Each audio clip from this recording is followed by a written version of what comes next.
1 இல்லை 2 இல்லை 15 வருஷம் கேரண்டி. அட ஆமாங்க, நம்ம யூடியூப் ஃபேமிலியில் மெம்பர்ஸ் ஜாஸ்தி ஆகிட்டே போகிறாங்க. சரி வீடியோ ஆடியோ குவாலிட்டியெல்லாம் கொஞ்சம் நல்லா பண்ணலாம்னு ரிங் லைட்டும் மைக்கும் அமேசான்லேருந்து வாங்கியிருந்தேன். இப்போ இந்த மைக் எப்படி இருக்குது என்னன்னு ஓப்பன் பண்ணி பார்த்துடலாமா?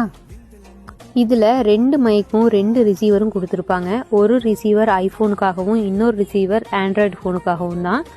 அண்ட் சி டைப்பு சார்ஜிங் கேபிளும் இது கூடவே அவைலபிளாக இருக்கும் மைக் சார்ஜ் பண்ணுறதுக்காக. அண்ட் இதில் எப்படி ஃபங்க்ஷன்ஸ் எல்லாம் பண்ணுறதுங்கிறதுக்காக ஒரு மேனுவலும் இதில் இருக்கும். இந்த மேனுவலை ரீட் பண்ணி ரொம்பவே ஈஸியாக கனெக்ட் பண்ணி நம்ம வாய்ஸ் ரெக்கார்ட் பண்ணிக்கலாம்.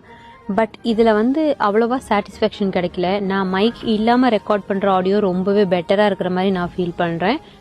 நான் இப்போ வரைக்கும் எந்த ஆடியோவும் மைக்கில் ரெக்கார்ட் பண்ணவே இல்லை. இப்போது இந்த ஆடியோ நான் மைக்கில் தான் ரெக்கார்ட் பண்ணியிருக்கேன். 2ல் எந்த ஆடியோ நல்லா இருக்குதுன்னு கண்டிப்பாக கமெண்ட் செக்ஷனில் சொல்லுங்கள். நெக்ஸ்ட் ஒரு அன்பாக்சிங் வீடியோவில் பார்க்கலாம். தேங்க்ஸ் ஃபார் வாட்சிங். பாய்.